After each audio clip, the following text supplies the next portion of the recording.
La muy alta energía proveniente del espacio puede tener sus consecuencias en la Tierra, tanto a nivel evolutivo a lo largo de la historia como a nivel tecnológico en los últimos siglos. Bueno, bienvenido nuevamente, mi nombre es Eduardo Bertina Viré y vamos a continuar y cerrar un poco esto de los rayos cósmicos y la alta energía proveniente del espacio y qué implicaciones o qué efectos puede tener aquí en la Tierra.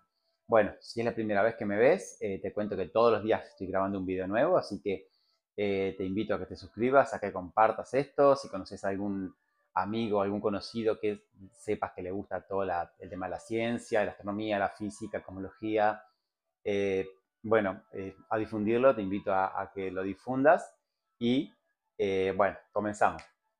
Ayer, bueno, ya un par de días hablando sobre rayos cósmicos, tormentas solares. Ahora, rayos cósmicos fue lo último que hablamos. Y, a ver, ¿de dónde provienen? Primero que nada, bueno, son producidos, en el Sol no se producen con tanta energía.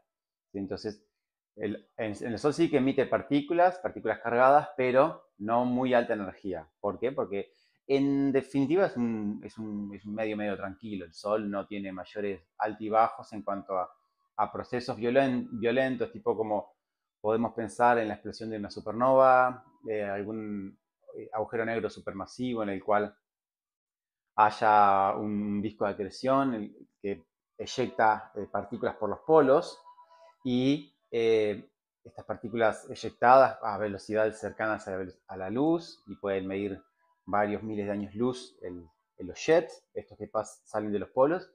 Estos son acontecimientos muy energéticos, eh, muchísimos órdenes por encima de lo que podemos observar en el Sol. Eh, se han detectado rayos cósmicos de muy alta energía.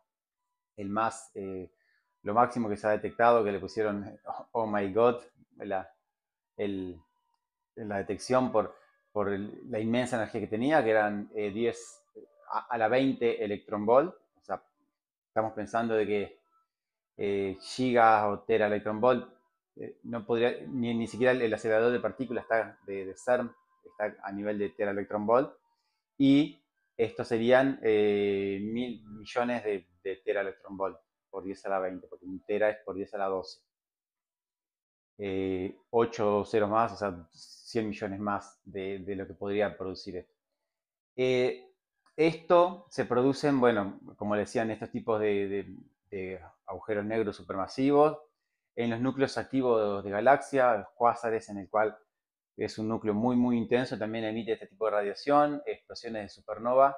Y en el caso de las explosiones de supernovas, ayer estuvimos viendo este mecanismo de cómo acelerarlos con los campos magnéticos, que en definitiva es un campo magnético muy desordenado y va como haciendo rebotar las partículas y haciendo que que se empiece a acelerar, hasta llegar a un punto que la velocidad de esta partícula es muy cercana a la velocidad de la luz y termina siendo expulsada o en definitiva escapa de estos rebotes y es lo que sale al espacio con estas energías tan altas que están a fracciones pero muy cerca de lo que es la velocidad de la luz, pero como son partículas físicas, una partícula con masa nunca llega a la velocidad de la luz. Entonces tendría que ser partículas como un fotón, sin masa para llegar a esta velocidad. Ni siquiera los neutrinos eh, pueden llegar porque tienen algo de masa, muy pequeña, pero la tienen. Entonces, eh, en definitiva, y volviendo a qué consecuencias podría tener esto aquí, bueno, tenemos, en el caso de la Tierra, tenemos como una doble escudo, si se quiere. Primero, la magnetosfera, el campo magnético que envuelve la Tierra, en el cual un imán, esto ya lo hemos hablado muchas veces, salen de un polo, en definitiva, el polo norte está en el sur geográfico, en la Antártida, salen las líneas del sur y ingresan en el norte. Por eso las brújulas apuntan hacia el norte, que sería el sur magnético. Eh, eh, este campo magnético nos está protegiendo de las partículas cargadas. Después, que son núcleos, son protones o núcleos de helio, en definitiva son partículas con carga, generalmente son núcleos atómicos. Y cuando ingresan a la atmósfera en algunos casos, lo que ocurre es que impactan con alguna partícula del aire y genera una cascada. Entonces, golpea una, se producen otras partículas, piones, positrones, muones, se va como generando golpea una y una lluvia de otras partículas. Entonces, la forma de detectarla es, se ponen detectores para detectar partículas provenientes de la atmósfera y cuando se detectan muchas partículas cargadas, distintos tipos de partículas, como que se va reconstruyendo hacia arriba, en cual, pensando en lo que es el modelo estándar y todas las partículas posibles y en cuál se pueden ir decayendo y convirtiendo en esta cascada, se puede reconstruir el proceso a partir de lo observado y sacar qué energía tenía y qué dirección traía. Estas partículas terminan llegando en algunos casos a la superficie. Entonces, lo que se piensa también que tuvo un papel importante en el tema de la evolución, porque algunas partículas de no tan alta energía nos están impactando. Entonces, esto va generando mutaciones genéticas entonces, en el ADN. Entonces, a lo mejor esta radiación de no demasiada alta energía por ahí jugó un papel importante en la evolución y en cómo la información genética de alguna manera fue cambiando para bien en cuanto a la evolución, porque sabemos lo que es una secuencia evolutiva en el cual si evoluciona para mal, la queda. Entonces, la idea siempre era de conservar todo aquello que era bueno y eso es lo que genera una evolución, una teoría evolutiva. Bien, ahora, esto a lo largo de lo que es la evolución de todas las especies, de toda la vida en la Tierra. Ahora también, en las últimas décadas, lo que es informática, todo lo que es eh, software, hardware, aquí, aquí sí también lo que se produce, bueno, partiendo de, no es lo mismo estar en la superficie de la Tierra que en el espacio. Entonces, las misiones Apolo, eh, cuando llegaron, estaban en el espacio, los astronautas confesaron después de que veían, incluso con los ojos cerrados, veían destellos. ¿Qué quería decir esto? Que estaban siendo impactados por mucho más partículas de lo que pueden ocurrir acá en la Tierra. A lo mejor una persona con los ojos cerrados en algún momento puede ver un destello, pero no es algo eh, cotidiano, que lo veamos a cada rato. Ahora, estos astronautas cuando estuvieron en la Luna confesaron haber visto cada pocos minutos destellos de este tipo. Entonces, ¿qué pasa? Estos rayos estaban atravesando y coincidían con la retina y observaban destellos luminosos porque impactaban en sus ojos. Incluso se analizaron el tema de los cascos que tenían perforaciones diminutas, pero tenían unas microperforaciones en el cual habían pasado rayos y lo habían de alguna manera atravesado. Claro, ellos estuvieron, no es como la estación espacial en el cual están dentro de la cabina y además de trajes y todo, están dentro de una cabina protectora.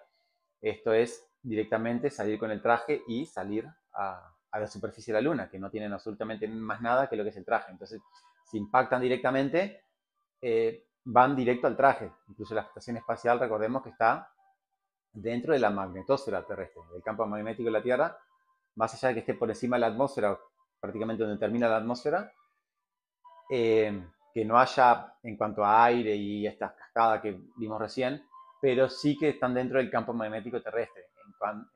En cambio, en la Luna, ahí sí que no tendría nada. La única protección podría ser lo que es la heliosfera, que sería lo generado por el viento solar, pero no es lo mismo que un campo magnético, porque ya es mucho más tenue en cuanto a magnetismo como para poder eh, desviar o proteger de partículas de este tipo. Entonces, en la superficie de la Luna sí que están impactando y se corroboraron los mismos astronautas, lo pudieron testificar. Se han generado muchos errores de cómputo, errores informáticos, en el cual con el solo hecho por ejemplo, cambiar un bit, un 0 por un 1, un 1 por un 0, justo dando en el procesador, esto ha pasado. Hay muchos casos. Hay uno de que, bueno, un avión los aviones, hay aviones que van miles de kilómetros, de metros, miles de kilómetros están en la estratosfera, miles de metros por encima, 7, 8, 9 kilómetros, 9.000 metros, los viajes más altos y largos.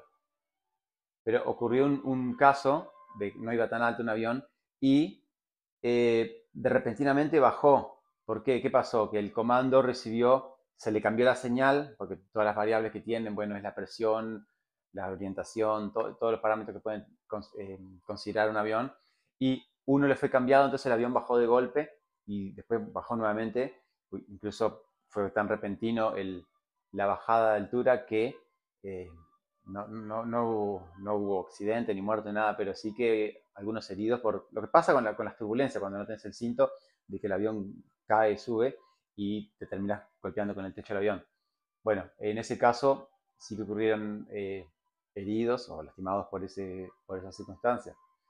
Hubieron también un caso de elecciones aquí en Europa, en el cual, creo que fue en Holanda, no, esto lo vi hace tiempo, que se hacían el sufragio de forma digital y lo mismo, había un patrón de personas de que podría ser algo así como 4.000 personas en todo el circuito electoral y una candidata tuvo más de eso, más de lo que habían habilitado. ¿Por qué? Porque solamente cambió lo mismo, un dígito y no sé, algo así como duplicar por 10 el, los votos que había tenido. Entonces, eso fue lo mismo, se analizó después y lo que había pasado era que había cambiado un 0 por un 1 en todo el código del ordenador, donde se estaba procesando estos datos y esta alteración hizo que cambiara el resultado, así como el avión interpretó mal una variable y bajó repentinamente, eh, el número de votaciones que había tenido también lo mismo y bueno, hay un cálculo de IBM también que dice que o sea, se da un cambio cada 256 megas, cada un mes hay un posible cambio de acuerdo a lo que son los rayos cósmicos. Esto se ha estudiado porque se ha detectado más de una vez. O sea, hay cambios importantes, pero a lo mejor hay muchísimos que por ahí pasan desapercibidos o están simplemente en el ordenador de un usuario particular y ves un error, pero ni te traes lo que es. Y bueno, termina siendo un rayo cósmico. Así que, bueno, el mundo cada vez más con más tecnología, los satélites han tenido en muchas ocasiones, desde la década del 70 se están detectando, en el cual satélites tienen algún tipo de error, incluso el telescopio espacial Hubble, que ya tiene también muchos años desde la década del 90 que está sacando imágenes, se ha ido un poco deteriorando todo lo que es la electrónica por el continuo bombardeo, entonces es de esperar, está dentro de la magnetosfera, porque lo mismo que la estación espacial, pero no está en la superficie de la Tierra, entonces al no tener todo el aire, toda esta capa, cientos de kilómetros de atmósfera, sí que va a recibir mucho más radiación, más allá de que esté dentro de la magnetosfera, pero sí que recibe más radiación de la que tenemos aquí. Y de a poco se va deteriorando, entonces todos los componentes electrónicos, mismo la calidad de los materiales también va perdiendo calidad por recibir estas extremas radiaciones. Y dentro de todo no estamos cerca de ningún objeto super, porque en el caso de la Vía Láctea, tiene un agujero negro supermasivo, pero no es un agujero negro superactivo o un núcleo de galaxia activo en el cual esté emitiendo estos jets de energía eh, con flujos de materia, de plasma, que están muy cerca de la velocidad de la luz. Y dentro de nuestro entorno cercano tampoco hay ninguna galaxia. Entonces, estas partículas vienen de muy lejos. Y además también es un poco difícil de dónde, observar de qué parte pueden venir, porque en definitiva, si tenemos una partícula cargada, va a ser, puede ser desviada por campos magnéticos que encuentren a mitad de camino. Entonces, al momento de saber de dónde viene, no necesariamente coincide con el lugar donde fue emitida. No es lo mismo un rayo gamma que el rayo gamma aclaremos esta diferencia. El rayo gamma es radiación electromagnética, los rayos, como rayos X. Ahora, estos rayos cósmicos son partículas, y las partículas sí tienen masa y tienen carga eléctrica y pueden interactuar con el campo magnético y ser desviadas. Entonces, a lo mejor teniendo o detectando mediante rayos gamma, bueno, qué fuentes son de alta energía, por ahí se puede asociar de qué parte podría venir, pero no necesariamente la partícula va a venir directo de esa, tener que ser de ultra alta energía para ni siquiera interactuar con estos campos magnéticos, pero de esas de ultra alta energía se estiman de que en un kilómetro cúbico pasaría una por siglo. Entonces, como no es muy probable de que estén pasando, pero estas se saltarían el campo magnético por la altísima velocidad y no serían prácticamente desviadas. Entonces, o a lo mejor vienen de una región del cielo, de un cuásar, de un núcleo activo, de un agujero negro supermasivo, hipermasivo, y en el cual en su trayectoria hasta aquí no hayan encontrado mayores cantidades de campo magnético importante como para desviarla y que más o menos vengan en línea recta, como podría ser un rayos gamma. Rayos gamma, sí que la radiación, la luz en general, se puede desviar, pero por la deformación del espacio, pero no por interactuar con campos magnéticos como en este caso, que estamos hablando de cosas diferentes. Por eso vale la aclaración, una cosa es radiación gamma, que son ondas electromagnéticas, fotones sin masa y sin carga. Y otra cosa es partículas cargadas que tienen masa y tienen carga, núcleos, protones, núcleos de átomos, y sí que pueden interactuar. Y recordemos que cuando una partícula pasa por un campo magnético tiende a tener este movimiento helicoidal. Entonces, tiene fuerzas que le generan este movimiento. Bueno, lo dejamos por aquí. Estas serían las consecuencias que podemos tener con los rayos cósmicos. Eh, Han tenido seguramente esta interacción con el ADN que nos haya podido hacer evolucionar. No sé si es la causa, a lo mejor no, pero sí que pudo contribuir en cierta medida. Y ocurren y seguirán ocurriendo en el tema de la tecnología, porque es difícil de prever y bueno, dependiendo de la energía, por más protección que tengan, no es que le vayamos a poner una campana de plomo para que puedan absorberlo. Entonces, eh, y bueno, y es un poco azaroso también de que justo pase por algún dispositivo en particular en el cual se está haciendo un cálculo importante. Esto ya es, no se puede prever en qué lugar va a pasar. Bueno, sin más, nos vemos mañana en un siguiente video. No te olvides de suscribir, compartirlo, activar la campanita si aún no lo has hecho. Y muchas gracias por mirarme. Adiós.